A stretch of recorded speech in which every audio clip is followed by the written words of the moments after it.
श्रीमद् भक्तिवेदान्त स्वामी इति नामिने नमस्ते सरस्वती देवे गौरवाणी प्रचारिणे निर्विशेष शून्यवादी पाश्चादिशधारिणे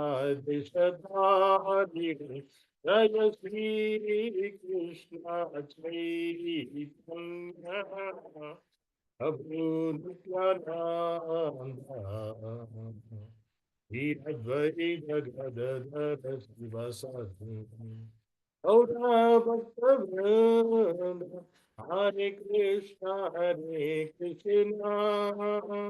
कृष्ण कृष्ण हरे हरे हरे राम राम राम हरे हरे हरे कृष्ण कृष्ण कृष्ण हरे हरे हरे राम राम राम हरे हरे हरे कृष्णा कृष्ण हरे हरे हरे राम राम राम हरे हरे हरे कृष्णा कृष्ण कृष्ण हरे हरे हरे राम राम राम हरे हरे हरे कृष्ण कृष्ण हरे हरे हरे राम राम ఎవరు हरे ఎవరు ఎవరు हरे कृष्ण कृष्ण हरे हरे हरे राम కింద పైన ఆ సార్ కార్ పట్టుకుంటాం Hare Hare Krishna Krishna Krishna Hare Hare Hare Ram Ram Ram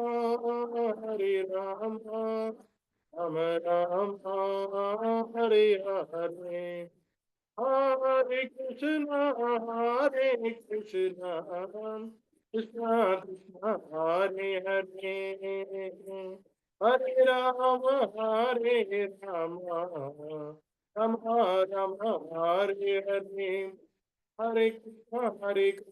Krishna Krishna Hare Hare Hare Ram Ram Ram Hare Hare Hare Krishna Krishna Krishna Hare Hare Hare Ram Ram Hare Hare Hare Krishna Krishna Krishna Hare Hare Hare Ram Ram Hare Hare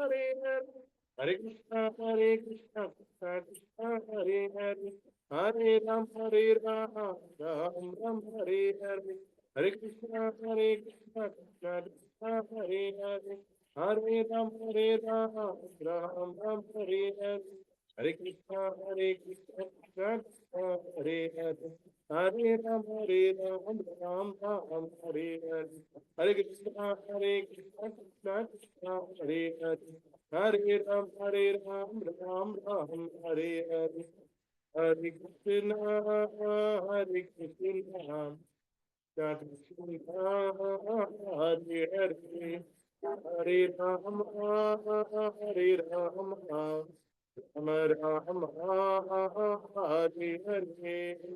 Hare Krishna Krishna Krishna Hare Hare Hare Ram Ram Ram Hare Hare Hare Krishna Krishna Krishna Hare Hare Hare Ram Ram Ram Hare Hare Hare Krishna Krishna Krishna Hare Hare Hare Ram Ram Ram Hare Hare Hare Krishna Krishna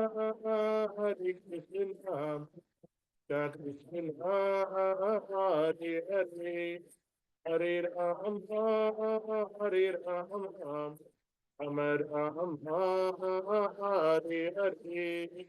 Hare Krishna, Krishna Krishna, Hare Hare, Hare Ram, Ram Ram, Hare Hare. Hare Krishna, Krishna Krishna, Hare Hare, Hare Ram, Ram Ram, Hare Hare. Hare Krishna, Krishna Krishna, Hare Hare, Hare Ram, Ram Ram, Hare Hare. Hare Krishna, Krishna Krishna, Hare Hare. Hare Ram, Ram Ram, Hare Hare. Hare Krishna, Krishna Krishna, Hare Hare. Hare Ram, Ram Ram, Hare Hare. Hare Krishna, Hare Krishna, Krishna Hare Hare. Hare Ram, Hare Ram, Ram Ram, Hare Hare.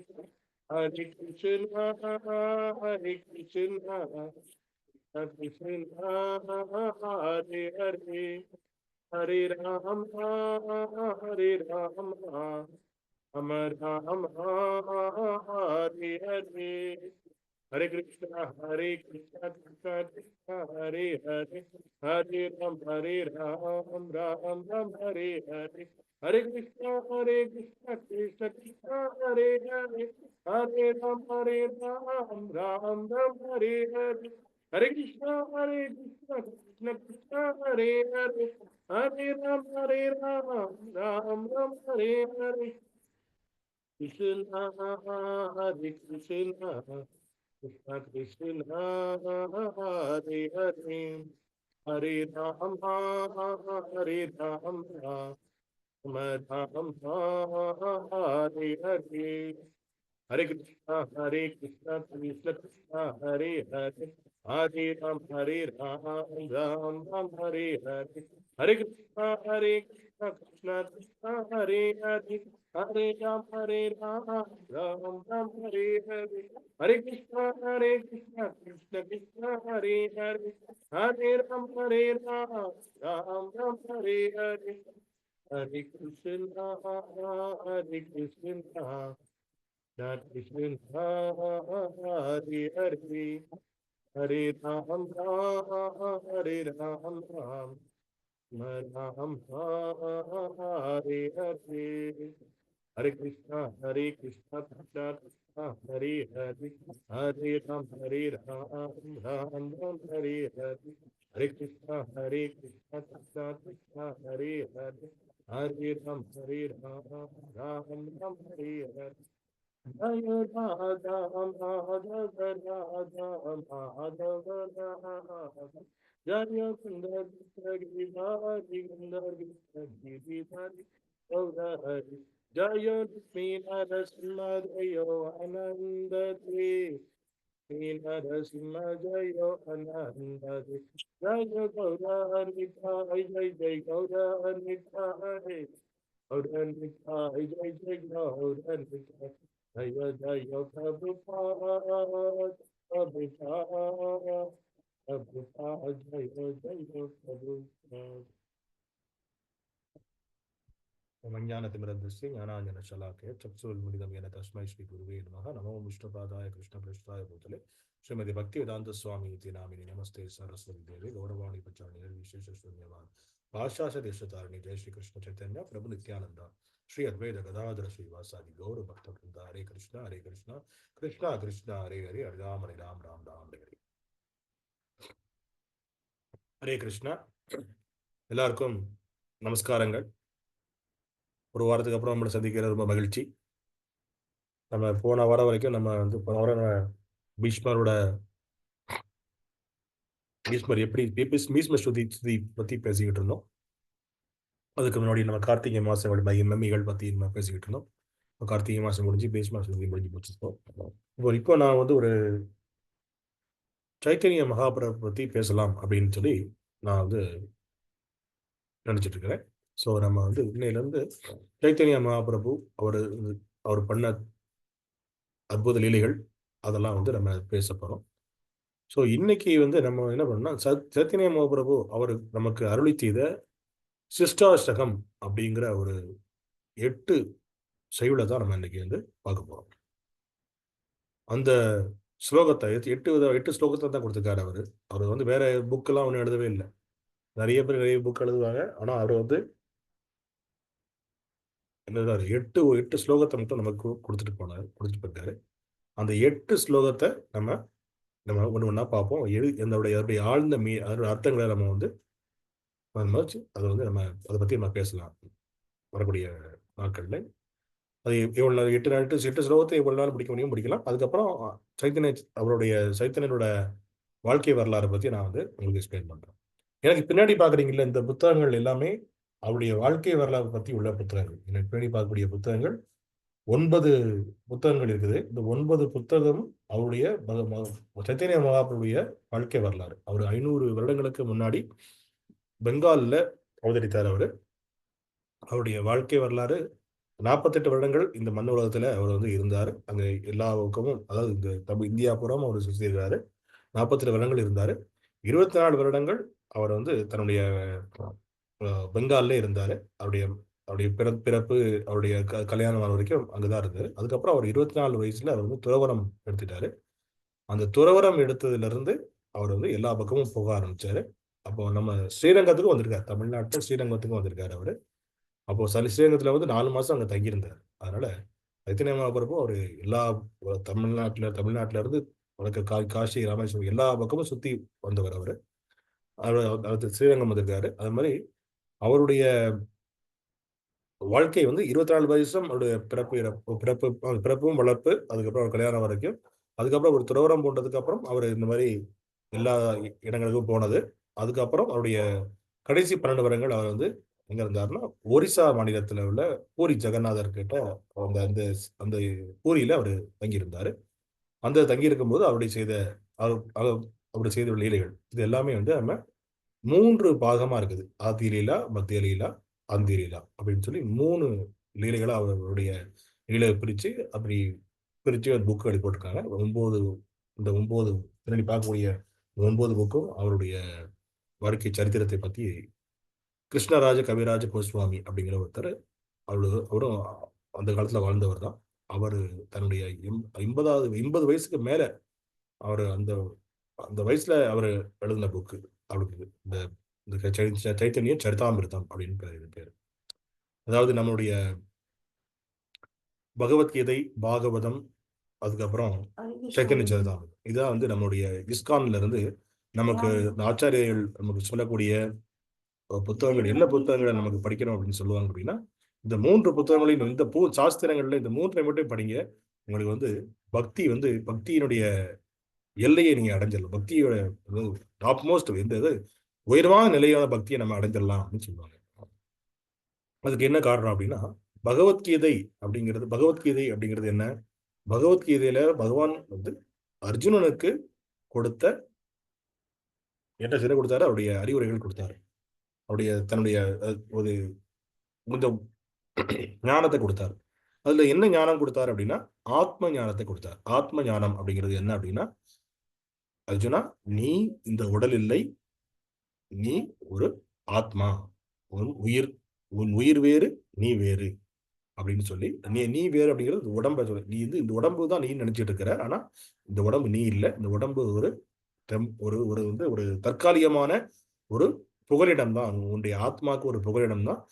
கொஞ்ச நாளைக்கு இந்த உடம்புல அந்த ஆத்மா இருக்கும். எப்படி உனக்கு இந்த ட்ரெஸ்ஸை போட்டிருக்கிற, இந்த ட்ரெஸ் கிழிஞ்சு போச்சு அப்படின்னா வேற ட்ரெஸ் எப்படி நம்ம உடம்பு மாத்திக்கிறோமோ, அதே மாதிரி எப்போ இந்த உடம்பு நமக்கு தேவையில்லை, நம்ம ஒன்றும் பண்ண முடியாது, நோய்வாய்ப்பட்டு கெட்டு போகுதோ, அப்போ இந்த ஆத்மா இன்னொரு உடம்புக்கு போயிடும் அப்படின்னு சொல்லி அந்த ஆத்ம ஞானத்தை அதாவது நம்ம எல்கேஜி படிக்கிறோம் அப்படின்னா ஏபிசிடி படிக்கிற மாதிரி அந்த ஆத்ம ஞானத்தை எப்படி சொல்லி கொடுக்குறாரு பகவான்? ஆத்ம ஞானத்தை ஏபிசிடில சொல்லி கொடுத்துருக்காரு. யாருக்கு? அர்ஜுனனுக்கு. இது அர்ஜுனனுக்கு மட்டும் சொல்லல, நமக்கு எல்லாருக்கும் சேர்த்தான் சொல்லியிருக்காரு. அப்போ பகவத்கீதையை படிக்கும்போது நமக்கு என்ன கிடைக்கும்? ஆத்ம ஞானம் கிடைக்கும். அந்த ஆத்ம ஞானத்துல பகவத்கீதையில என்னெல்லாம் சொல்லியிருக்கிறாரு?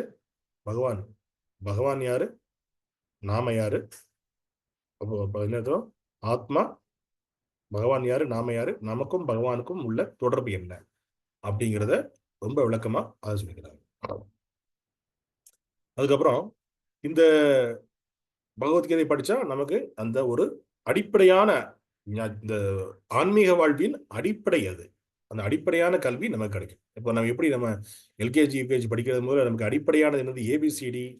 தமிழ்ல படிக்கணும்னா கானா கானா ஆனா ஆவன்னா படிக்கிறது மாதிரி அது அடிப்படை படிக்கிறது தான் பகவத்கீதா. அப்போ இதை வந்து எப்படி சொல்லியிருக்காங்க அப்படின்னா ஸ்கூல்ல படிக்கிற மாதிரி பகவத்கீதா படிக்கிறது. அதுக்கப்புறம் அடுத்த உள்ளது என்ன சொல்லிருக்காங்கன்னா ஸ்ரீமத் பாகவதம். ஸ்ரீமத் பாகவதம் அப்படிங்கிறது என்ன அப்படின்னா அது வந்து காலேஜில் போய் படிக்கிற மாதிரி, ஒரு டிகிரி படிக்கிற மாதிரி, காலேஜில் போய் படித்தா ஒரு டிகிரி வாங்குற மாதிரி. அப்போ அந்த டிகிரி வாங்குறது படிக்கிறனாலும் அதுக்கு டிகிரி மேலே வாங்குறதுக்கு அதில் போய் நம்ம காலேஜ்லேயே படித்தோம், அவங்க கொடுத்த புக்கை வச்சு படித்தா என்ன கிடைக்குது, நமக்கு ஏதாவது ஒரு தொழில் சார்ந்த படிப்பை நம்ம அங்கே படிக்கிறோம்.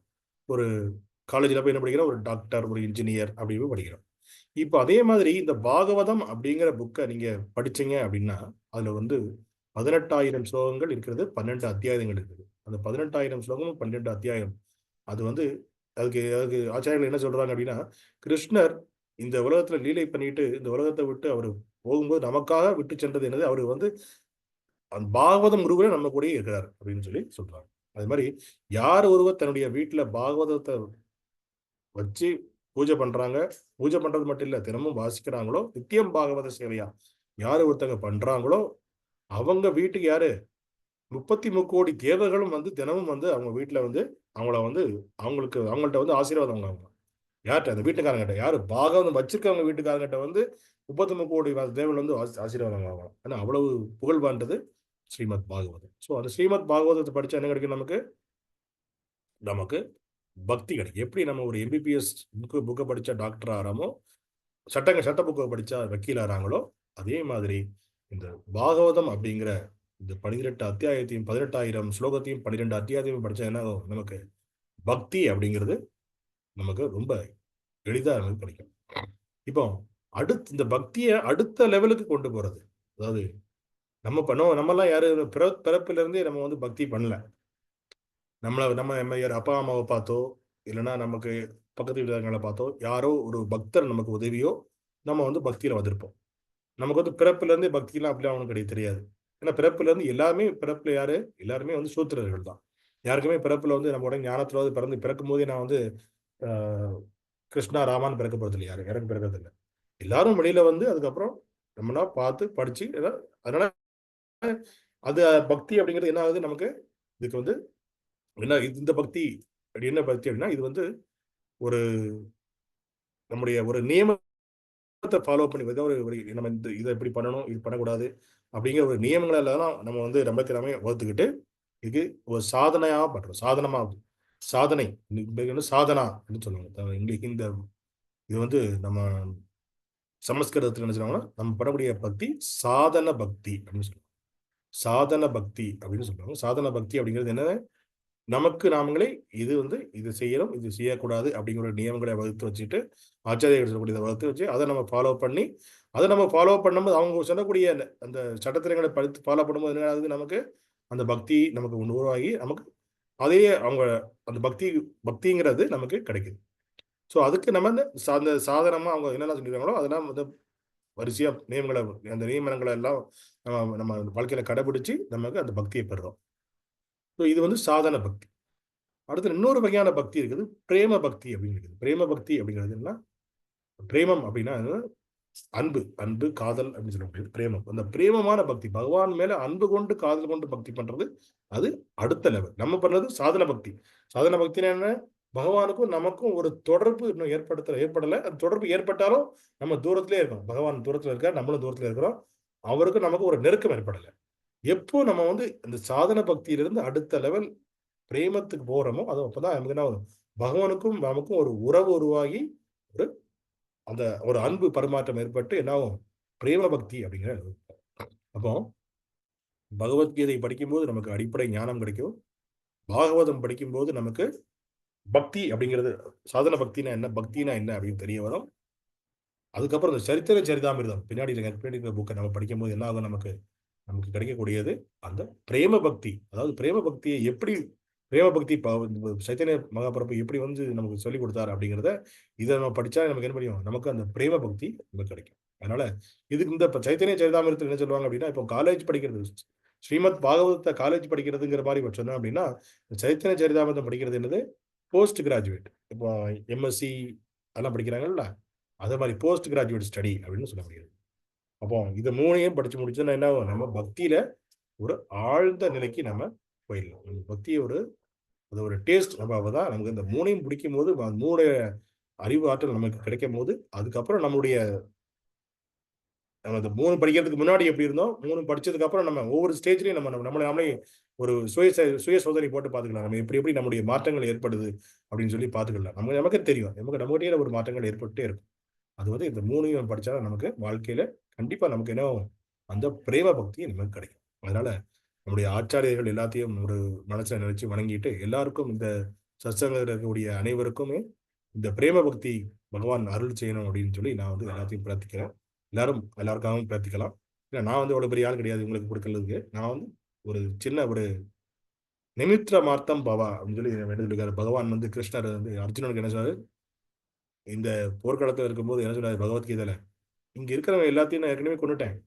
நீ ஒரு ஒரு கருவியா மட்டும் இரு. நிமித்தம் அர்த்தம் பவா அப்படின்னு இருக்காரு. நிமித்தம் அர்த்தம் பவம்னா ஒரு வெறும் கருவியா மட்டும் என்னுடைய செயல்படு.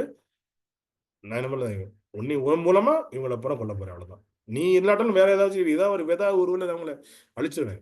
ஆனா நீ ஒரு கருவியா எனக்கு செயல்படு. எனக்கு எனக்கு எனக்கு வேலைப்பாடு அப்படின்னு சொல்லி பகவான் சொல்றாரு. அதனால அது வந்து பகவான் அவருக்கு மட்டும் சொல்ல நமக்கும் சேர்த்து தான் சொல்லியிருக்கிறார். அதனால நான் ஒரு கருவியா தான் இருக்க விரும்புறேன். அந்த கருவி என்ன சொல்றது பகவானுக்கு ஒரு கருவி என்னுடைய ஆச்சாரியர்களுக்கும் என்னுடைய குருவுக்கும் ஒரு கருவியா இருக்கிறேன். என்ன கருவி அது? அவங்க சொல்லிக் கொடுத்துட்டு இருக்கிற ஞானத்தை வாங்கி அதை அப்படியே எல்லாருக்கும் பகிர்ந்து அளிச்சா நமக்கு என்னவும் ஊரார் பிள்ளையை ஊற்றி வளைச்சா தான் பிள்ளை தானார் வளரும் படிச்சிருக்கோம்ல அதே மாதிரி மற்ற எல்லாருக்கும் அந்த பகிர்ந்து கொடுக்கும்போது என்ன ஆகும் நம்முடைய பக்தி அந்த பக்தி அப்படிங்கிறத நமக்கு கிடைச்ச அந்த பக்திங்கிற ஞானத்தை எல்லாருக்கும் பகிர்ந்து கொடுக்கும்போது என்ன ஆகும் நம்முடைய பக்தி அப்படிங்கிறது கொஞ்சம் கொஞ்சமா வளரும். அதுக்காண்டி தான் இந்த சஸ்தங்கள் எல்லாம் வாதி என்னுடைய என்னுடைய சுயமான தூய்மைப்படுத்துதலுக்காக நான் அந்த சேவையை பண்ணிட்டு இருக்கேன். அப்போ இதுல வந்து நான் வந்து என்னுடைய கருத்துக்கள் அப்படிலாம் ஒன்றும் கிடையாது. நான் வந்து எதுவுமே என்னுடைய கருத்து ஒன்றும் கிடையாது. எல்லாமே வந்து என்ன ஆச்சாரியர்கள் எல்லாருமே அந்த காலத்துல சொல்லி கொடுத்துட்டு போனதை திரும்ப அப்படியே ரிப்பீட் பண்ணிட்டே இருக்கும். அதாவது கிளி சொல்ற மாதிரி கிளிப்புள்ளைன்னு சொல்லுவாங்கல்ல. கிளிப்பு சொல்லும் பேச்சு சரி திரும்ப திரும்ப என்ன சொல்லுவோம் கிளிப்புள்ளை அப்படிங்கிறத சொல்லுவோம். நம்ம சொல்றது திரும்ப அப்படி சொல்லுவோம். அதே மாதிரி ஆச்சாரியர்கள் சொன்னதை அப்படியே திரும்ப நம்ம சொல்லணும். அதுதான் நான் பிரார்த்திக்கிறேன். ஏன்னா நானும் என்னோட சொந்த கருத்துக்களை போடாம ஆச்சாரியர்கள் சொன்னது நான் சொல்லக்கூடிய கருத்துக்கள் எல்லாமே ஆச்சாரியர்கள் கருத்துக்களுக்குள்ள அடங்கி இருக்கணும் அப்படின்னு சொல்லி நான் பிரார்த்தனை பண்றேன். அப்போ இப்போ நம்ம வந்து எனக்கு பின்னாடி பாக்குறீங்களா இந்த போட்டோல இருக்கிறது தான் சைத்தன்ய மகாபிரபு. இந்த எனக்கு பின்னாடி பாக்குறதுல ஒரு மஞ்சள் நிற வேஷ்டி உடுத்திருக்காரு பாத்தீங்களா அவரு தான் வந்து சைத்தன்ய மகாபிரபு. எல்லாரும் தெரியும் நினைக்கிறேன். தெரியாதவங்களுக்கு நம்ம அவரை பத்தி விரிவிலா பேசலாம். இப்போதைக்கு எனக்கு அந்த போட்டோ எனக்கு பின்னாடி இருக்கிறது சைத்தன்ய மகாபிரபு. இவர் நித்யானந்த பிரபு. இந்த நீல நிற ஆடை அணிஞ்சிருப்பது வந்து நித்யானந்த பிரபு. இந்த மஞ்சள் நிற அணிந்திருப்பது சைத்தன்ய மகாபிரபு. இந்த சைத்தன்ய மகாபிரபு அவர் கொடுத்த சிஷ்டாசயத்தை நம்ம இப்போ பார்க்க போறோம். சரிங்களா? ஸோ நம்ம இப்போ என்ன பண்றோம் அவர் வந்து எப்படி அந்த 8 நம்மளுக்கு இந்த உலகத்துக்கு கொடுத்த அந்த ஒரு 8 அஷ்டகம் அந்த 8 சிஷ்டாஷ்டகம் அந்த 8 ஸ்லோகத்தை மட்டும் தான் நம்ம படிக்க போறோம். அந்த 8 ஸ்லோகத்துல எவ்வளவு ஒரு ஆழ்ந்த கருத்துக்கள் அவர் வச்சிருக்காரு அப்படிங்கிறத நம்ம அந்த 8 ஸ்லோகத்துல இருந்து தெரிஞ்சுக்கலாம். இப்போ நம்ம முதல்ல என்ன பண்ணுவோம் நான் வந்து ஒரு ஸ்க்ரீனை ஷேர் பண்ணி காமிக்கிறேன். நான் எல்லாருக்கும் அது பார்க்க முடியுமான்னு தெரியல. ட்ரை பண்ணுங்க. எல்லாருக்கும் என் ஸ்க்ரீன் தெரியும்னு நினைக்கிறேன்.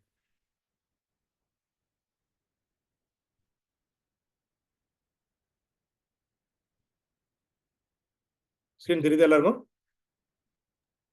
ஆமாங்க பிரபு. தெரியுதுங்க பிரபு. தெரியுது. ஓகே. இப்போ வந்து அவர் சொல்லக்கூடிய முதல் ஸ்லோகத்தை பத்தி நம்ம பார்ப்போம்.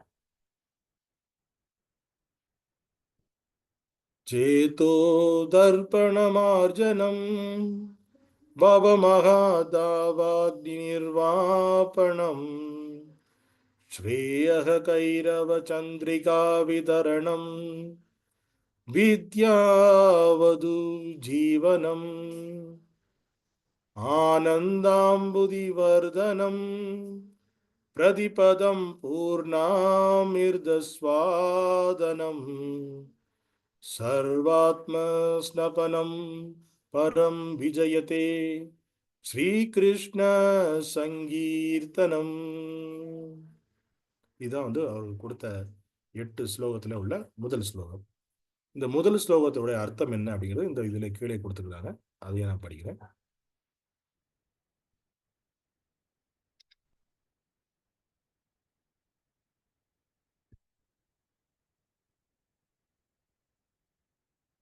ஸ்ரீகிருஷ்ண நாம சங்கீர்த்தனமே மிக பெரும் வெற்றியை தரும். ஏனென்றால் இது காலம் காலமாக நம் இதயத்தில் படிந்துள்ள அழுக்கை சுத்தப்படுத்தி கட்டுண்ட வாழ்வில் தொடரும் பிறப்பு இறப்பு என்ற தீயை அணைக்கிறது. நிலவு தன் ஒளியால் குளிர்ச்சியை கொடுப்பது போல இந்த சங்கீர்த்தன இயக்கமானது மனித இனத்திற்கு பெரும் வரப்பிரசாதமாகும். இது ஜெய்தீக ஞானத்திற்கு உயிரூட்டுகிறது, பேரானந்த கடலை பெருக வைக்கிறது, எப்பொழுதும் நாம் விரும்பும் அமுதத்தை முழுமையாக சுவைக்கச் செய்கிறது. இதுதான் அவர் சொன்ன அந்த ஸ்லோகத்தோட அர்த்தம். அப்போ இவர் 500 வருடங்களுக்கு முன்னாடி பெங்கால பிறந்தார்னு சொன்னோம். அவர் என்ன பண்ணார் அப்படின்னா, இந்த சங்கீர்த்தனம், ஸ்ரீகிருஷ்ண சங்கீர்த்தனத்தை அதுவும் அந்த காலத்துல என்ன ஆச்சு அப்படின்னா, இந்த முஸ்லிம்கள் எல்லாரும் நம்ம வடநாட்டு இந்த நாடுகள்ல பூரா ஆண்டுகிட்டு இருந்தாங்க. முஸ்லீம்கள் ஆண்டுகிட்டு இருந்தால என்ன பண்ணாங்க, எல்லாத்தையுமே முஸ்லீமா மாத்திக்கிட்டு இருந்தாங்க. இந்த நம்முடைய சனாதன தர்மத்தை யாரும் கடைபிடிச்சாங்க அப்படின்னா, அவங்கள கடைபிடிக்காம அவங்களுடைய வேலைகளை செய்ய முடியாம ரொம்ப அவங்களுக்கு தொந்தரவு கொடுத்துட்டு இருந்தாங்க. அப்ப இவங்களெல்லாம் அது மாதிரி மக்கள் என்ன பண்ணாங்க, இந்த தன்னுடைய பண்ணக்கூடிய பூஜை புனஸ்காரங்கள் எல்லாத்தையும் விட்டுட்டு என்ன பண்ணாங்க, அவங்க அவங்க அவங்க உண்டு, அவங்க வேலை உண்டு அப்படின்னு இருக்க இந்த தன்னுடைய வேலையை மட்டும் பார்க்க ஆரம்பிச்சுட்டாங்க. இந்த பக்தி அப்படிங்கிறத அப்படி மறக்க ஆரம்பிச்சிட்டாங்க. ஸோ அந்த பக்தியை திரும்ப கொண்டு வரணுமே அப்படிங்கிறதுக்காக என்ன பண்ணாரு, பகவான் சைத்தன்ய மகாபிரபாவை அவதாரம் எடுத்தார். அதை பத்தி நான் அடுத்த கிளாஸ்ல பேசுவேன், எப்படி அவதாரம் எடுத்தார் அப்படிங்கிறத. அவர் பகவான் அப்படிங்கிறதுக்கு என்னென்ன, பகவானுடைய அவதாரம் அப்படிங்கிறதுக்கு எங்கெல்லாம் சொல்லியிருக்காங்க அப்படின்னு சொல்லி அதையும் நம்ம அடுத்த வாரத்துல பார்க்கலாம். இப்போ அவங்க அவதாரம் எடுத்து அப்போ எதுக்காக பண்ணாரு அப்படின்னா, இந்த ஸ்ரீகிருஷ்ண சங்கீர்த்தனம், அந்த சங்கீர்த்தன குழுவை அவர் எடுப்பார். அப்பதான் அவர் தான் முத ஆரம்பிச்சது இந்த சங்கீர்த்தனம். என்ன சங்கீர்த்தனம்? காங்கிரிகேஷனல் சாண்டிங் அப்படின்னு சொல்லக்கூடிய, அதாவது கூட்டு பிரார்த்தனையை ஆரம்பிச்சது அவர் தான். அப்போ அந்த காலத்துல முஸ்லீம்கள் ஆண்டு இருக்கும்போது என்ன பண்ணுவாரு, இந்த மாதிரி ஒரு எல்லாருக்குமே யாருக்கெல்லாம் பக்தியில விருப்பம் இருக்குதோ அவங்களெல்லாம் கூப்பிட்டு அவங்களுக்கெல்லாம் என்ன பண்ணாரு, இந்த சங்கீர்த்தனத்தோட மகிமை, பகவானுடைய நாமத்துடைய மகிமையை எடுத்து சொல்லி அவரு அவங்கள எல்லாத்தையும் பகவானுடைய நாமத்தை ஜபிக்க செய்தார். அதனாலதான் இவர் நம்ம இன்னைக்கும் நம்ம ரொம்ப இதா கொண்டாடிட்டு இருக்கிறோம். அதனால அவர் என்ன சொல்லியிருக்காரு அப்படின்னா, ஸ்ரீகிருஷ்ண நாம சங்கீர்த்தனமே மிகப்பெரிய வெற்றியை தரும் அப்படின்னு சொல்லியிருக்கிறாரு. இப்ப நம்ம வாழ்க்கையில என்ன நினைச்சிட்டு இருக்கோம், நம்ம நிறைய சம்பாதிச்சுட்டா ரொம்ப பெரிய வெற்றி, நம்ம வாழ்க்கையில வெற்றி அப்படின்னு சொல்லுவோம். நான் பெரிய டாக்டராகவோ இன்ஜினியராகவோ, அப்படி இல்லை அப்படின்னா வக்கீல், ஏதாவது ஒரு தொழில் பண்ணியோ, நான் நிறைய பணம் சம்பாதிச்சு காரு பங்களா அப்படின்னு வச்சு வாங்கி ஒரு கல்யாணம் பண்ணி நாலு குழந்தைகள் வந்துச்சுன்னா நான் வாழ்க்கையில வெற்றி அடைந்தவன் அப்படின்னு தான் இன்னைக்கு உள்ள உலகத்துல மக்கள் நினைச்சிட்டு இருக்காங்க. ஆனா இந்த வெற்றி அப்படிங்கிறது மக்களுக்கு யார் ஒருத்தவனுக்கு வாழ்க்கையான வெற்றி அப்படின்னா, யார் ஒருவன் இந்த உலகத்தை விட்டு போகும்போதோ பகவானுடைய நாமத்தை ஜபிக்க முடியுதோ, பகவானை நினைக்க முடியுதோ, அவன் மட்டும்தான் இந்த உலகத்துல வெற்றி பெற்றவர். மற்ற எல்லாமே இந்த உலகத்துல என்ன வெற்றி பெற்றவர் கிடையாது. வெற்றி அப்படிங்கிறது பாஸ் ஆகுறது. அது மரணம் அப்படிங்கிறதுல பாஸ் ஆகிற யார் ஒருத்தர் பாஸ் ஆகிறாங்களோ அவன் தான் வெற்றி பெற்றவங்க. மற்றவங்களெல்லாம் ஃபெயில் ஆனவங்க, தோல்வி அடைந்தவர்கள் என்ன, திரும்ப இந்த மண் உலகத்துக்கு திரும்ப இந்த உலகத்துக்குள்ளேயே அவங்க பிறப்பு இறப்புங்கிற சக்கரத்துல இருந்துகிட்டே இருக்கணும். அப்போ இந்த ஸ்ரீகிருஷ்ண நாம சங்கீர்த்தனம் இருக்குல்ல, அதுதான் என்ன தெரியும், என்ன தரும் நமக்கு அந்த வெற்றியை தரக்கூடியது அதுதான் அப்படின்னு சொல்லியிருக்கிறாரு. அப்போ அந்த வெற்றியை தரக்கூடியது அப்படின்னா, அப்போ அந்த வெற்றி எந்த வெற்றி, அந்த இறக்கும் போது பகவானுடைய ஞாபகத்தை தரக்கூடியது எது, இந்த நாம சங்கீர்த்தனம் மட்டும்தான் அது தரக்கூடியது. அந்த இறக்கும் தருவாயில் நமக்கு தரக்கூடிய அந்த வெற்றியை இதுதான் தரும், நாம சங்கீர்த்தனம் மட்டும்தான் தரும். அது எப்படி தரும், யார் ஒருவன் தொடர்ந்து பகவானுடைய நாம ஜபத்தில் ஈடுபட்டு இருக்காங்களோ அவங்களுக்கு தான் இந்த நாம சங்கீர்த்தனோட வெற்றி இறக்கும் தருவாயில அவங்களுக்கு அதே அவங்களுக்கு திரும்ப அவங்கள பண்ண முடியும். அதனாலதான் நம்ம எல்லாம் ஏகப்பட்டாங்க. இந்த கலியுகத்துல நாம ஜபம் தான் கலியுக தர்மம். பகவானுடைய நாமத்தை சொல்றது கலியுக தர்மம். மத்த வேற செலவு பண்ண வேண்டிய அவசியமே இல்லை, எந்த செலவுமே கிடையாது. வெறும் செலவு என்னது, நம்முடைய நேரம் மட்டும்தான் செலவு. அதுக்காக ஒரு நேரத்தை ஒதுக்கி அதுல நாம சங்கீர்த்தனம் பண்றது, அது மட்டும்தான் நமக்கு ஒரு வெற்றியை தரும் அப்படின்னு சொல்லி பகவான் சொல்றாரு. அதனால இது சைத்தன்ய மகாபிரபு கொடுத்த 8 விதியில ஒரு முதல் பாயிண்டே அதுதான். ஸ்ரீகிருஷ்ண சங்கீர்த்தனம் மட்டும்தான் உங்களுக்கு வாழ்வின் வெற்றியை தரும். அதனால சங்கீர்த்தனத்தை என்ன பண்ணணும், ஒரு வெற்றி தர நமக்கு ரொம்ப போகணும். MBBS படிக்க போறாரு அப்படின்னா 5 வருஷம் படிச்சது, நான் 5வது வருஷம் கடைசியில் எக்ஸாம்ல போய் எல்லா செமஸ்டருக்குள்ள எல்லாத்தையும் புக்கெல்லாம் படிச்சு நான் பாஸ் ஆகிறேன் அப்படின்னு பாஸ் ஆக முடியாது. என்ன பண்ணணும், முதல் நாள்ல இருந்தே படிக்க ஆரம்பிக்கணும். படிச்சு 5 வருஷம் முடிஞ்ச உடனே என்ன ஆகும்? அப்பதான் நமக்கு என்ன கிடைக்கும்? அந்த எம்பிபிஎஸ் அப்படிங்கிற ஒரு டிகிரி கிடைக்கும். அதே மாதிரி தான் இந்த நாம சங்கீர்த்தனம் அப்படிங்கிறத தினம் நம்முடைய ஒரு பழக்கமாக்கிடணும் அப்படின்னு சொல்லி ஆச்சாரியர்கள் என்ன சொல்றாங்கன்னா, இதெல்லாம் வந்து ஒரு பழக்கமா வச்சுக்கணும் நம்ம. எப்படி நமக்கு வந்து இப்ப நம்ம அறியாமலே சில பழக்கங்கள் நம்மகிட்டே உண்டு. சிலது அறியாம நம்மளா போயிட்டு இருப்போம். நம்ம இப்போ பிரஷ் பண்றோம் காலையில எந்திரிச்சு. அதை யாராவது ஒருத்தர் எனக்கு இந்த பல்லுல கொஞ்சம் மேல பிரஷ் பண்றோமா, கீழ பிரஷ் பண்றோமா, இந்த பல்லு இப்படி இருக்கு, இந்த பல்லு எப்படி இருக்கு அப்படி பார்த்தா பிரஷ் பண்றோம். ஆட்டோமேட்டிக்கா நம்ம பிரஷ் பண்ணிட்டே இருக்கோம். ஏன்னா அது டெய்லி அது ஒரு பழக்கமா இருக்குது. பல்லு விளக்குறது ஒரு பழக்கமா இருக்குது. அதனால அத பண்ணிட்டு இருக்கோம். அதே மாரி நம்ம ஒரு டூ வீலர் ஓட்டுறதோ, ஒரு டூ வீலர்ல போறது, ஒரு பைக் ஓட்டுறது. பைக் ஓட்டுறது அப்படிதான். நமக்கு தெரியும். நமக்கு எப்படி எப்படி போறது, ஸ்பீடா போறது, கம்மியா போறது நமக்கே தெரியும். ஆனா நம்மள அறியாமலே அது கண்ட்ரோல் ஆட்டோமேட்டிக்கா இதுக்கு போனா அங்க பிரேக் அடிக்கணும். நம்ம கால் சொல்றது இல்ல, பிரேக் பிடிக்கணுமே அப்படின்னு சொல்றது இல்ல. ஆட்டோமேட்டிக்கா நம்ம கால் போய் பிரேக் பிடிக்குது. இதெல்லாம் என்னது? நமக்கு ஒரு பழக்கம் ஆயிடுச்சு.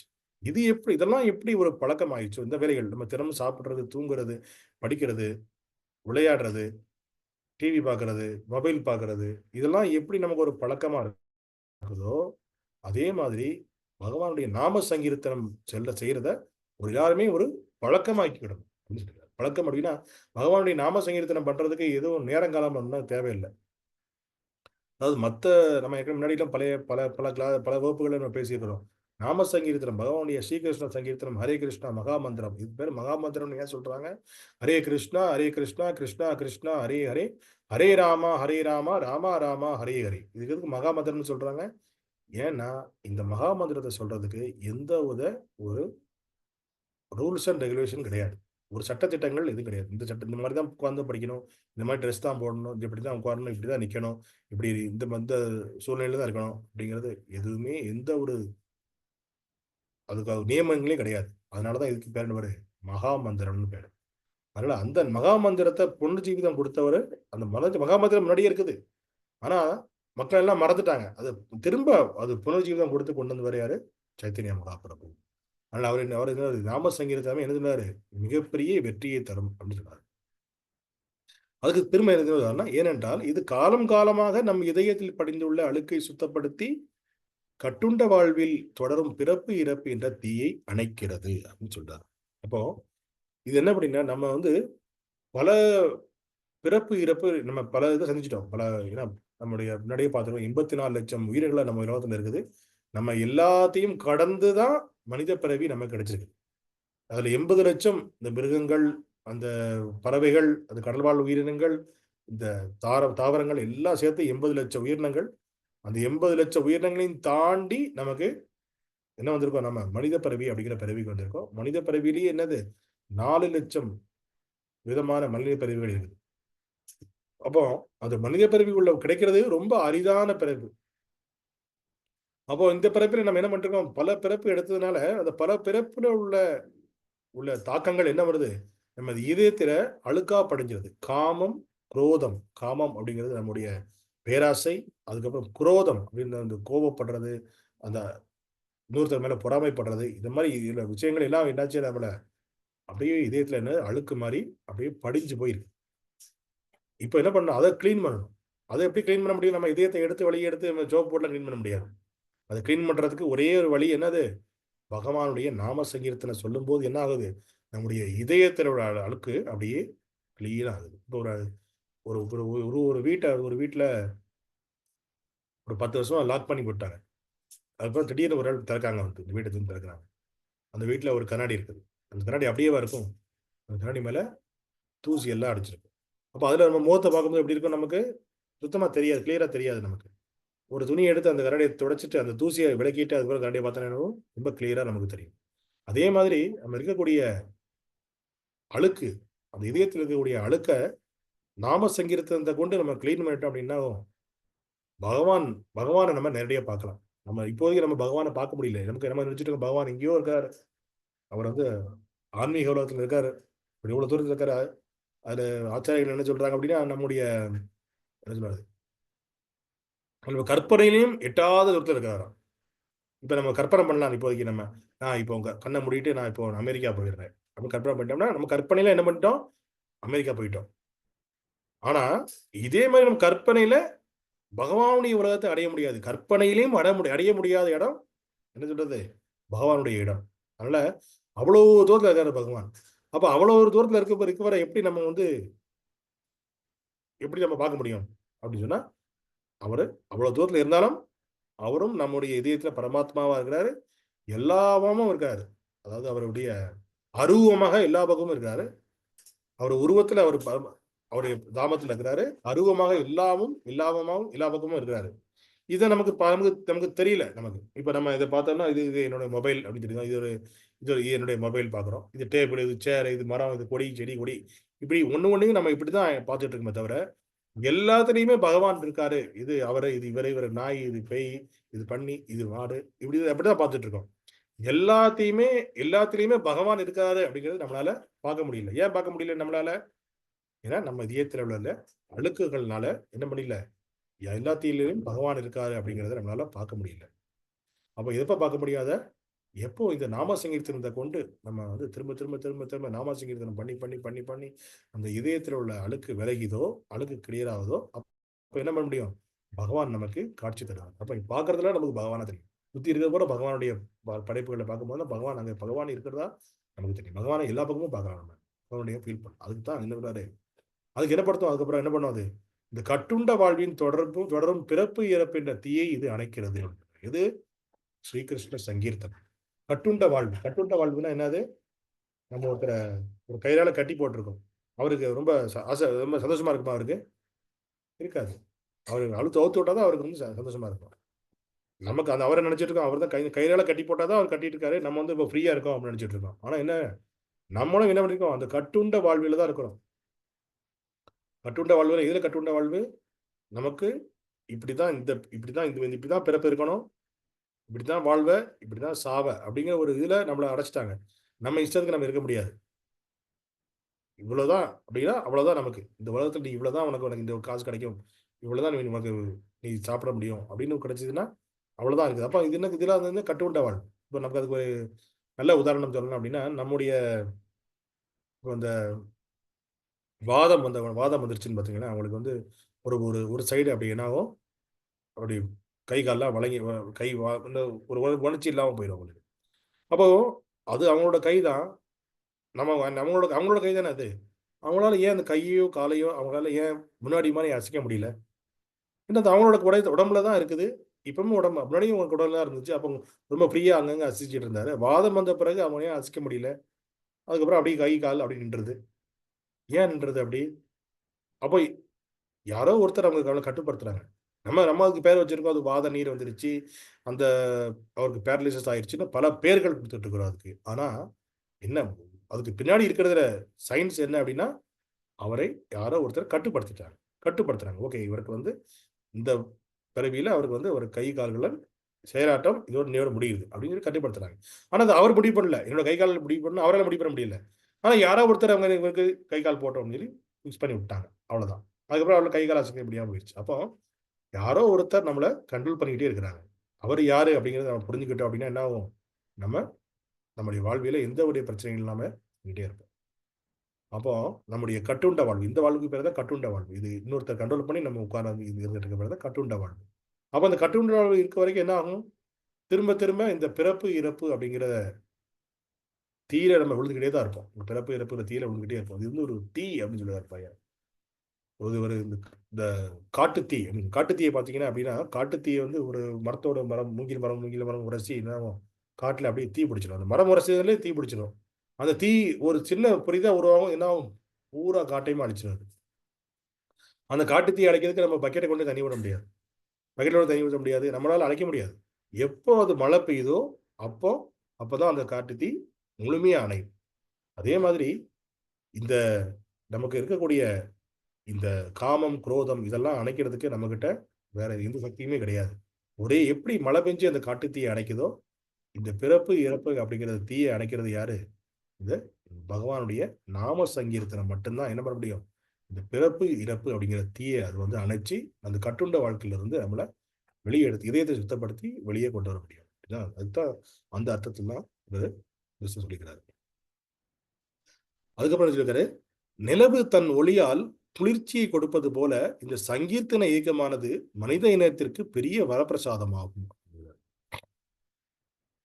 அது நிலவு வந்து எந்த ஒரு நம்மகிட்ட இருந்து யார்ட்டையுமே வந்து கைமாறு கேட்கறது இல்லை, நம்மகிட்ட காசு கேட்கறது இல்லை. எனக்கு இவ்வளவு காசு கொடு, அப்பதான் நான் வந்து நிலவு ஒளி கொடுப்பேன் அப்படின்னு சொல்லியிருக்காங்க. அப்போ ஏன்னா அந்த சாஸ்திரங்கள் என்ன சொல்லியிருக்காங்க அப்படின்னா, இந்த மலர்கள் மலர்வது, அந்த மலர்களில் உள்ள மனம் எப்படி வருது, அதுக்கப்புறம் அந்த காய்கனிகள் இதெல்லாம் வந்து எப்படி உருவாகுது, அந்த காய்கனிகள் எப்படி பழுக்கிறது, அதனோட டேஸ்ட் எப்படி வருது, இதுக்கெல்லாம் காரணம் என்னது, நிலவின் ஒளியினால தான் அது ஆகுது அப்படின்னு சொல்லி நம்முடைய சாஸ்திரங்கள் சொல்லுது. அப்போ நிலவு ஒளி இருந்தால் மட்டும்தான் ஒரு குளிர்ச்சியை கொடுக்குறது. அது மாதிரி இந்த மாதிரி வேலையெல்லாம் பண்ணுது. அப்போ இந்த மாதிரி ஒரு குளிர்ச்சியை கொடுக்கறது போல என்ன பண்ணும், இந்த உலகத்தினுடைய இந்த சங்கீர்த்தன இயக்கமானது, இந்த சங்கீர்த்தன இயக்கம், அதாவது நாம சங்கீர்த்தன இயக்கம் என்னது, இந்த மனித இனத்திற்கு கிடைச்ச ஒரு மிகப்பெரிய வரப்பிரசாதம் அப்படின்னு சொல்லி பகவான் இந்த சைத்தன்ய பகவான் சொல்றாரு.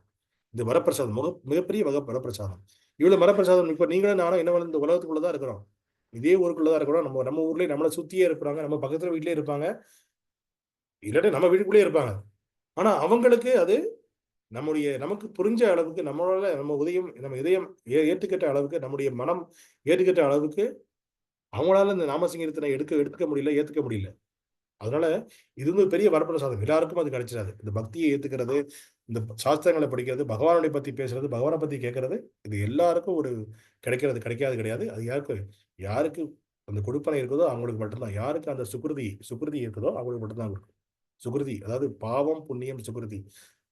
நம்ம நம்ம ஏதாவது தப்பு பண்ணா பாவம் கிடைக்குது, ஏதாவது நல்ல நல்ல நல்ல வேலைகள் பண்ணா, யாருக்காவது உதவி பண்ணோம் அப்படின்னா நமக்கு புண்ணியம் சேருது.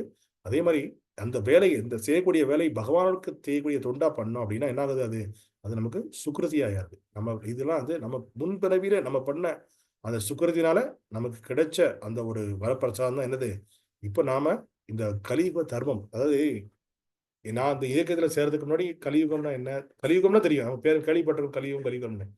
என்ன பண்ணணும், நம்ம ஏன் பிறந்தோம் அப்படிங்கிற ஒரு இதுவே தெரியாது. ஏதோ பிறந்துட்டோம், அவங்க எல்லாரும் பிறந்துட்டோம், நம்மளும் வந்து நல்லா படிக்கணும், நல்ல பெரிய ஆளா வரணும், பெரிய கோடீஸ்வரன் ஆகணும் அப்படிங்கிற ஒரு எண்ணங்கள், அப்படி ஒரு இதுதான் இருந்ததை தவிர, இதை மாதிரி நம்ம எதுக்கு பிறந்தோம், ஏன் பிறந்தோம், இங்க திரும்ப நம்ம நினைச்சிட்டு இருக்கோம், நமக்கு பிறந்து ரொம்ப சந்தோஷமா இருக்கும்னு நினைச்சிட்டு இருக்கோம்.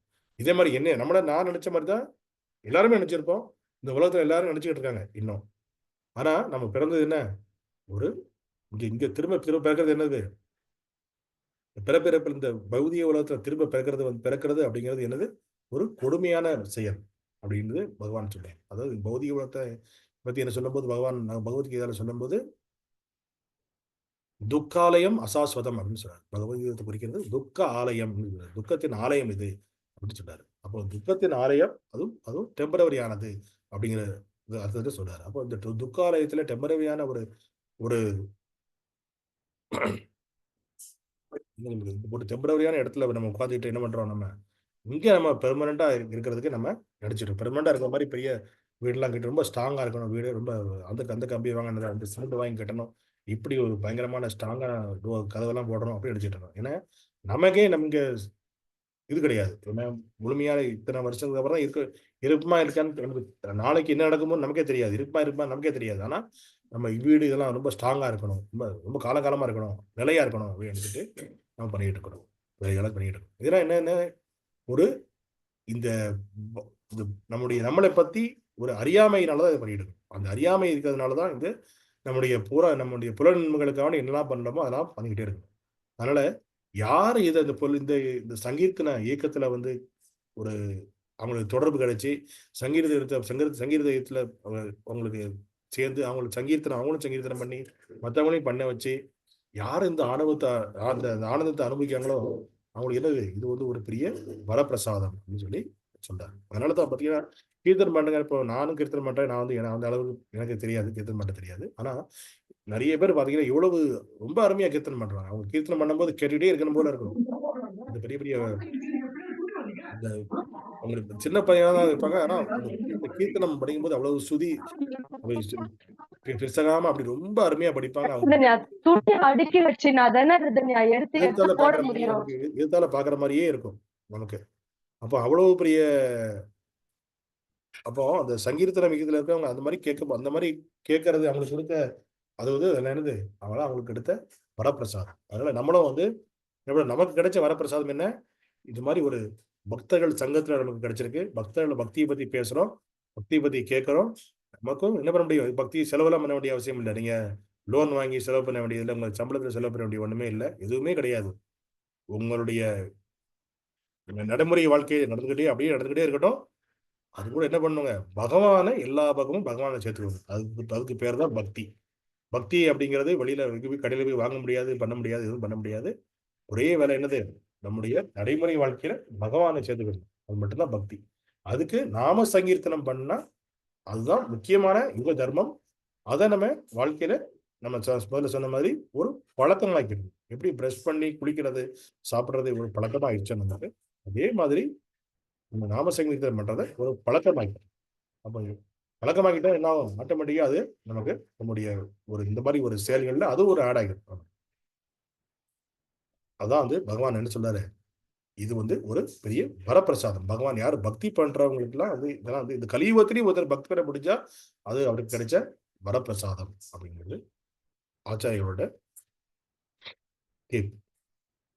அதுக்கப்புறம் என்ன சொல்றாரு, இது தெய்வீக ஞானத்திற்கு உயிரூட்டுகிறது அப்படின்னு சொல்றாரு. தெய்வீக ஞானத்திற்கு உயிரூட்டுகிறது.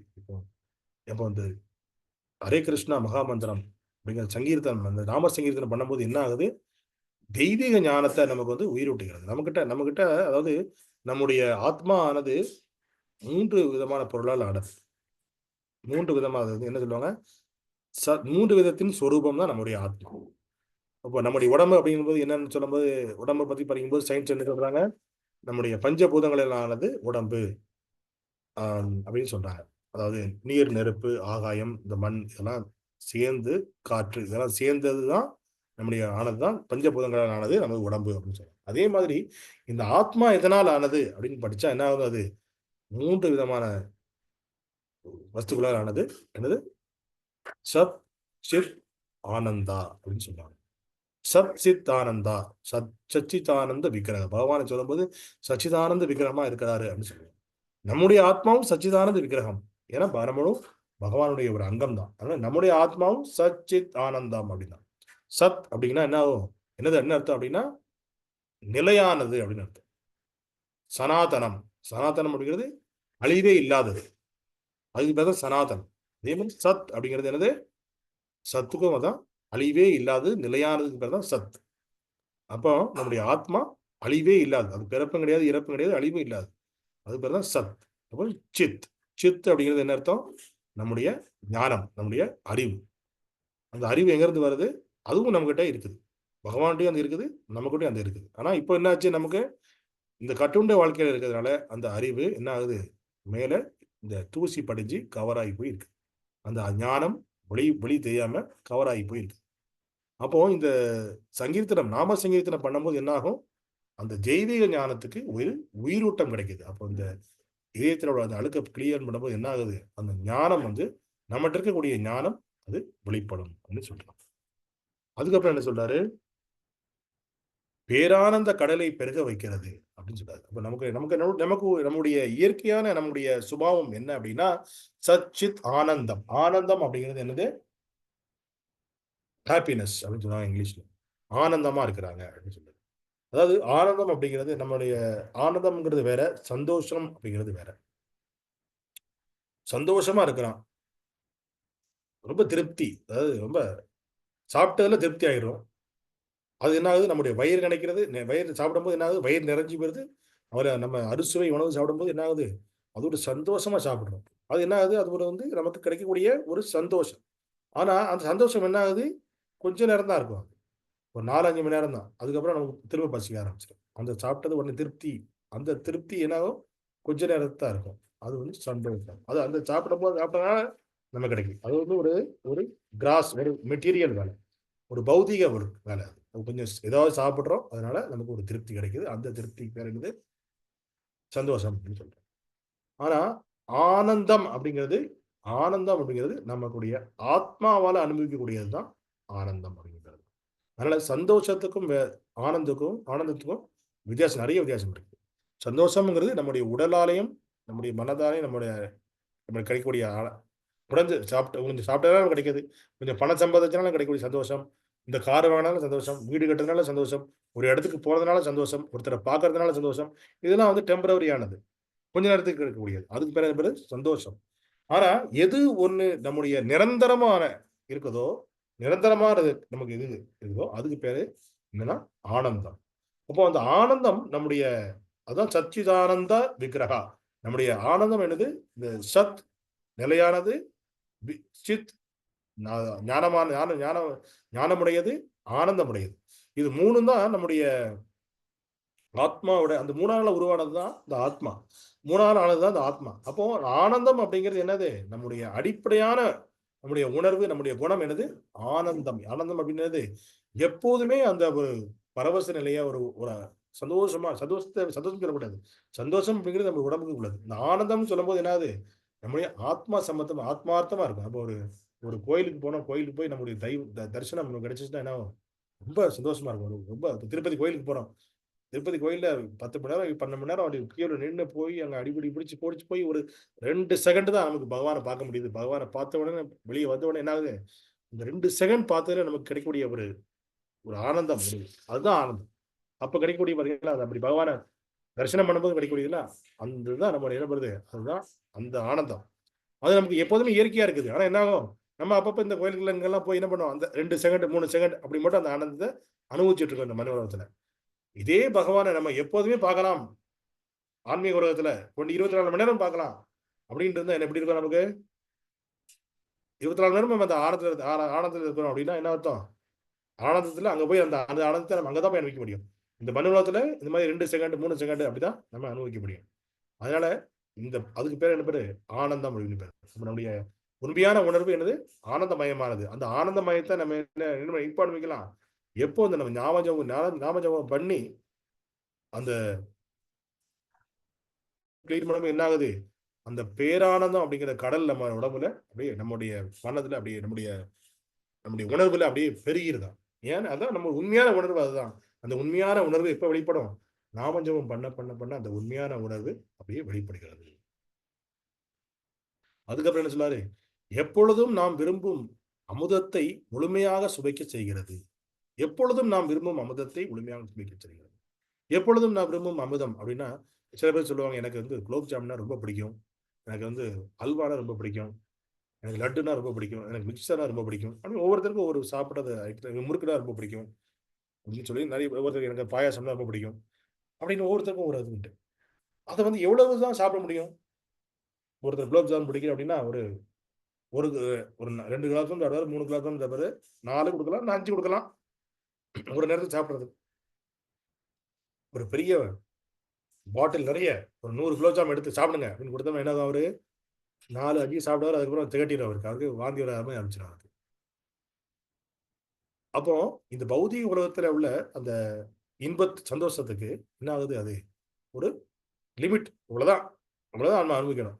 ஒரு லிமிட்டுக்கு மேல போச்சு என்ன ஆகும்? அளவுக்கு மிஞ்சினால் அமிர்தமும் நஞ்சாகும். அதனால அளவுக்கு மிஞ்சி இந்த உலகத்துல நம்ம என்ஜாய் பண்ணவே முடியாது. அளவுதான் என்ஜாய் பண்ண முடியும். ஆனா இந்த அமுதம் அப்படிங்கிற இந்த நம்ம நம்ம விரும்பக்கூடிய அமுதம், நம்முடைய சுய ரூபம் என்னது? அந்த ஆனந்தம். அந்த ஆனந்தத்த முழுமையா எப்ப சுவைக்கலாம் நம்ம?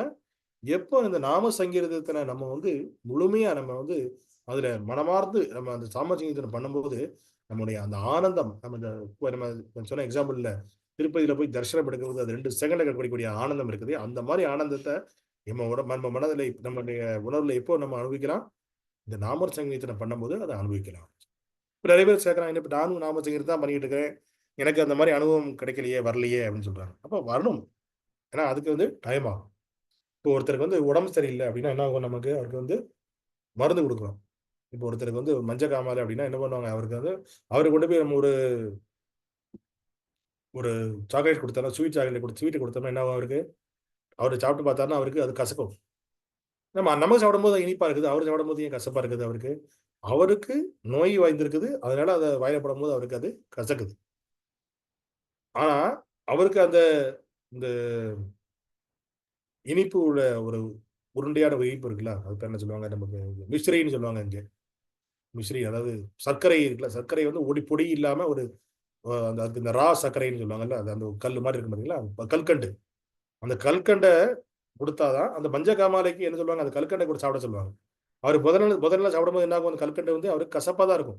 கல்கண்டு நமக்கு இனிப்பா இருக்கும். ஆனா மஞ்சக்காமாலை வந்தவருக்கு அந்த கல்கண்டு கசப்பா இருந்துகிட்டே இருக்கும்.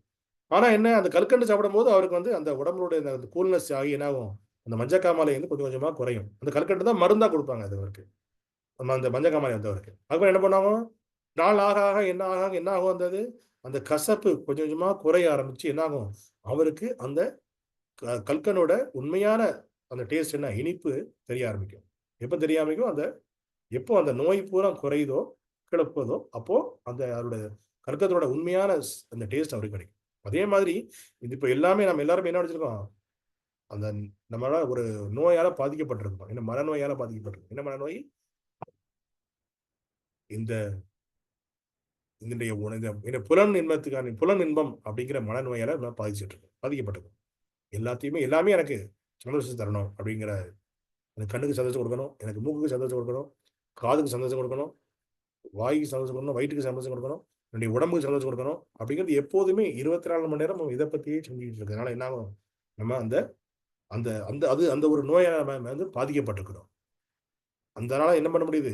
நம்மளால அந்த பகவானுடைய நாமத்த ஜபிக்கும்போது என்ன ஆகுது? அந்த அந்த நாமம் வந்து கல்கண்டை விட ரொம்ப இனிமையானது. அமுதத்தை விட ரொம்ப இனிமையானது. பகவானுடைய நாமம். ஏன்னா பகவானுடைய நாமத்த சொல்லி நம்ம ஆச்சாரியர்கள்லாம் இவ்வளவு அவங்க தன்னை மறந்த நிலைக்கே போயிடுறாங்க. அப்போ நாமத்தோட அவ்வளவு மகிமை இருக்குது. ஆனா நம்மளால முடியலையே. அவரும் அந்த நாமத்த சொல்றாரு. நம்மளும் அந்த நாமத்த சொல்றோம். ஆனா நம்மளால அந்த டேஸ்ட்ட புரிஞ்சுக்க முடியல. ஏன்னா நமக்கு அந்த என்ன சொல்றது? அந்த புலனின்பம் அப்படிங்கிற ஒரு நோய் நமக்கு இருக்கு. அப்போ நம்ம என்ன பண்ணோம்? அது எப்படி நமக்கு அந்த மஞ்சக்காமாலை உண்ணவருக்கு நம்ம அந்த அந்த இனிப்பு அந்த இத அந்த மிஸ்ரிங்கிறத குடுத்து அவருக்கு அத குறைக்கமோ, அந்த சர்க்கரை கற்கண்ட குடுத்து குறைக்கமோ, அதே மாதிரி இந்த நமக்கு இருக்கக்கூடிய அந்த புலனின்பம் அப்படிங்கிறத குறைக்கிறதுக்கு என்ன பண்ணணும்? இந்த நாம சங்கீர்த்தனத்த குடுத்து தான் அத அப்படியே குறைக்க முடியும். அப்படி குறைச்சா என்ன ஆகும்? ஒரு நாள் என்ன கிடைக்கும்? எப்படி அவருக்கு மஞ்சக்காமாலை ஒருவருக்கு அத சாப்பிட்டு உடம்புல உள்ள குளிர்ச்சி ஏற்பட்டு மஞ்சக்காமாலை போய் அவருக்கு அந்த இனிப்பு தெரியுதோ, அதே மாதிரி நமக்கு இந்த இப்படி நம்ம நாம சங்கீர்த்தனம் பண்ணி என்ன ஆகும்? இந்த நாம சங்கீர்த்தனம் முழுமையான அந்த அமுதத்தை நம்ம என்ன முடியும்? அதான் நம்ம அப்பதான் நாமஸ்தானம் பண்ணும்போது நமக்கு இருக்கக்கூடிய ஆனந்தத்தையும் நம்ம அப்பதான் அனுபவிக்க முடியும். இப்போ நமக்கு வந்து அந்த நாமசிங்கத்துடைய மகிமையும், அதோடைய ஆனந்தமும் நமக்கு தெரியல. ஆனா என்னது? அதுதான் இந்த பௌதீக உலகத்துல உள்ள மனிதனுக்கான அந்த புலனின்பம் அப்படிங்கிறத விட்டுட்டு வெளியே வந்து பக்தி அப்படிங்கிறத ஆரம்பிக்கிறதுக்கான மருந்து அதுதான். அந்த மருந்தை நம்ம பண்ணி கொடுத்தா என்ன பண்ணிருக்கோம்? சாப்பிட்டு நம்ம வந்து அந்த ஆனந்தத்தை ஒரு நாள் கண்டிப்பா நம்ம அனுபவிப்போம். அதுக்கு என்ன பண்ணணும்? அது நம்பிக்கையோட. ஏன்னா, ஆச்சாரியர்கள் என்ன வழி ஃபாலோ பண்றாங்களோ, அவங்க சொல்லிக் குடுத்த வழிய நம்ம ஃபாலோ பண்றோம். ஏன்னா, இப்போ இந்த வழியா இந்த ரூட்ல போனா, நீ இந்த ஊருக்கு நீ இந்த இந்த ட்ரெயின புடிச்சா டெல்லிக்கு போற ட்ரெயின புடிச்சா நீ டெல்லி போய் சேர்ந்துருவ. மும்பை போற ட்ரெயின புடிச்சா மும்பை போய் சேர்ந்துருவ. அப்படின்னு சொல்லி யார் சொல்லியிருக்கா? நமக்கே அறிவு இருக்குது. நம்ம ரயில்வே ஸ்டேஷன் போறோம். ரயில்வே ஸ்டேஷன்ல பல ட்ரெயின்கள் நிக்குது. அப்போ இந்த ட்ரெயின் எங்க போகுதுன்னு கேட்போம். நம்ம மும்பை போகுது. அப்ப ஏறி போகுது என்ன போகும்? மும்பை போயிரும். அப்ப யார் சொல்றா? யாராவது ஒருத்தர் நமக்கு சொல்றாங்க, இந்த வண்டி மும்பை போகுது. ஏறி பாருங்க. கண்டிப்பா அது மும்பை கொண்டு போய் விட்டுரும். நமக்கு ஒரு நம்பிக்கை இருக்குது. இது மும்பை போகக்கூடிய ட்ரெயின் தான். நம்ம போய் யாரையும் டிரைவரா யாரு? அவரு கண்டக்டர் யாரு? ஒழுங்கா கொண்டு போய் சேர்த்துறாரா நம்மள? அவருக்கு சர்டிபிகேட்லாம் இருக்குதா அவர்ட்ட? அப்படின்னு அதெல்லாம் வந்து நம்ம யாரையும் சோதிக்கிறதே இல்ல. நம்ம என்ன பண்றோம்? அவர நம்பிர்றோம். ஓகே. இந்த ட்ரெயின் இதெல்லாம் வந்து என்ன அரசாங்கத்தால விடப்பட்ட ட்ரெயின். அதனால இது எந்த பாதிப்பும் இல்லாம நம்மள கொண்டு போய் மும்பையில சேர்த்துருவாரு அப்படிங்கிற நம்பிக்கையில என்ன பண்றோம்? அந்த ட்ரெயின்ல ஏறி உட்கார்ந்து போயிடுறோம். அதே மாதிரி ஆச்சாரியர்கள் என்ன சொல்லியிருக்காங்க? நாம சங்கீர்த்தனம் பண்ணு. உனக்கு என்ன பண்ணும்? இந்த முழுமையான அந்த அமுதத்த உன்னால சுமைக்க முடியும் அப்படின்னு சொல்லியிருக்கிறாங்க. இந்த முழுமையான அந்த ஆனந்தத்த நீ பெற முடியும் அப்படின்னு சொல்லியிருக்கிறாங்க. அப்போ இப்ப நமக்கு கிடைக்கலையே அப்படின்னு சொல்ல முடியாது. இப்ப நீ மும்பை போகணும்னா அப்படி ஏறி உட்கார்ந்தாலும் மும்பை போயிற முடியாது. அதுக்கு இவ்வளவு தூரம் இருக்கு. அதுக்கு என்ன பண்ணணும்? நமக்கு டிராவல் பண்ணி போனா தான் நமக்கு மும்பை போய் சேர முடியும். அதே மாதிரி நாம சங்கீர்த்தனம் இன்னைக்கு உடனே ஹரே கிருஷ்ணா ஹரே கிருஷ்ணா கிருஷ்ணா கிருஷ்ணா ஹரே ஹரே ஹரி ராம் ராம் ராம் ஹரி ஹரி எனக்கு எந்த டேஸ்ட்டுமே தெரியல அப்படின்னு சொல்ல முடியாது. இதை பண்ணி என்னமாகும்? எப்படி நம்ம டிராவல் பண்ணா மும்பை போய் சேர்றோமோ அதே மாதிரி இந்த நாம சங்கீர்த்தனம் பண்ணி என்ன ஆகும்? வந்துட்டு அதோடைய சுவை முழுமையான சுவை உன்னால் நம்மளால சுவைக்க முடியும். அதுக்கு என்ன பண்ணணும்? விடாமல் இந்த ஞாபக சபதத்தை பண்ணிட்டு இருக்கணும். ஏன்னா எப்படி நம்ம வந்து அந்த டிரைவரை நம்பி பஸ்லயோ அந்த ட்ரெயின்லயோ உட்கார்ந்து அந்த இடத்துக்கு போய் சேர்றோமோ அதே மாதிரி இந்த பகவான் கிட்ட போய் சேர்றதுக்கு நாம ஜபத்தை பண்ணி போய் சேர்ந்துவ அப்படின்னு சொல்லி நம்ம ஆச்சாரியர்கள் சொல்லி தராங்க. அதனால அந்த ஆச்சாரியர்கள் சொன்ன வார்த்தைகளை நம்ம நம்பி என்ன பண்ணுவோம்? அது மேல நம்பிக்கை வேணும். எப்படி நம்ம பஸ்ல ஏறி வந்தோம்னா டிரைவர் போய் கேட்கறது இல்லை, லைசன்ஸ் இருக்கா உனக்கு அப்படின்னு சொல்லி கேட்கறது இல்லை. நம்ம மட்டும் ஏறி உட்காந்துரும். டிரைவர் யாரே தெரியாது. நம்ம பார்க்கறதே இல்லை, டிரைவர் இருக்காரா இல்லையான்னு பார்க்கறதே கிடையாது. கருப்பாச்சாரம் கூட நமக்கு தெரியாது. ஆனால் பஸ்ல ஏறி போகிறோம், நம்ம பஸ் போய் சேர்ந்துருது. ட்ரெயினில் ஏறி வந்தோம், ட்ரெயின் நம்ம இடத்துக்கு போய் சேர்ந்துருது. அவங்களுக்கு மேல நம்பிக்கை இருக்குது. ஆனால் என்ன பண்ணுறோம், நம்ம இந்த ஆன்மீகம் அப்படின்னு வரும்போது என்ன ஆகும், நம்ம அந்த ஆச்சாரியர்கள் மேல நம்பிக்கை ரொம்ப கம்மியாயிருது நமக்கு. ஏன்னா நம்ம மேல முதல்ல நம்பிக்கை இருக்குல்ல. நம்ம முதல்ல நமக்கு இந்த புலன்கள் மேல நம்ம நிறைய ஈர்ப்பு இருக்கிறதுனால என்ன பண்ணோம், நம்ம ஆச்சாரியர்களை நம்ம அவங்களையும் நம்மள மாதிரி நினைச்சிட்டு என்ன பண்றோம், நம்ம அவங்க சொன்ன வார்த்தைகளை நம்ம முழுமையா கிரகிக்க முடியாம இருக்கோம். யார் ஒருவன் அந்த ஆச்சாரியுடைய வார்த்தைகளை முழுமையா கிரகிச்சு அவன் தன் நடைமுறைப்படுத்துறானோ, ஆச்சாரியர்களுக்கு ஏற்பட்ட அந்த நற்கதி கிடைச்சதோ, அதே நற்கதி நமக்கும் நம்முடைய வாழ்க்கையில முடியல கண்டிப்பா கிடைக்கும். ஆச்சாரியர்கள் என்ன சொல்றாங்க, இந்த நாம ஜபத்தை பண்றதுனால உனக்கு அந்த முழுமையான அமைதத்தை சுவைக்க முடியும். சைத்தன்ய மகாபிரபு சொல்றாரு, நாமஜம் ஸ்ரீகிருஷ்ண சங்கீர்த்தனம் பண்றதுனால என்ன கிடைக்கும், இந்த முழுமையான அமுதத்தை நீ சுவைக்கலாம் அப்படின்னு சொல்றாரு. அப்ப இந்த முழுமையான அமுதத்தை நம்ம சுவைக்கணும்னா என்ன பண்ணணும், நாம ஜபம் திரும்ப பண்ணணும். பண்ணா நமக்கு அந்த முழுமையான இதை கண்டிப்பா இவர் சைத்தன்ய மகாபிரபு சொல்றாரு. அதனால இது அப்சல்யூட் ட்ரூத் அப்படின்னா முக்காலத்துக்கும் இது உண்மை, கடந்த காலத்துக்கும் நிகழ்காலத்துக்கும் எதிர்காலத்துக்கும் இது உண்மை. அது கண்டிப்பா நம்மளால அதை சுவைக்க முடியும் அப்படிங்கிற நம்பிக்கையில எல்லாரும் இந்த நாம ஜபத்தை எல்லாரும் தன்னுடைய வாழ்க்கையில ஒரு பழக்கமாக்க முடியும். இன்னையிலிருந்தே ஒரு பழக்கமாக்கிருங்க. நாம ஜபம் பண்றது ஒரு பழக்கம். எப்படி நம்ம பிரஷ் பண்றது, சாப்பிடுறது, தூங்குறது பழக்கமாயிருச்சோ நமக்கு, நாம ஜபம் பண்றதும் நம்முடைய வாழ்க்கையில ஒரு பழக்கமாயிடுச்சு. ஒரு பழக்கமாகிட்டா என்ன ஆகும், ஒரு நாள் கண்டிப்பா இந்த அமுதத்தை நம்மளாலும் சுவைக்க முடியும். ஹரே கிருஷ்ணா. எல்லாருக்கும் ரொம்ப நன்றி இது வரைக்கும் கேட்டுக்கிட்டு இருந்ததுக்கு.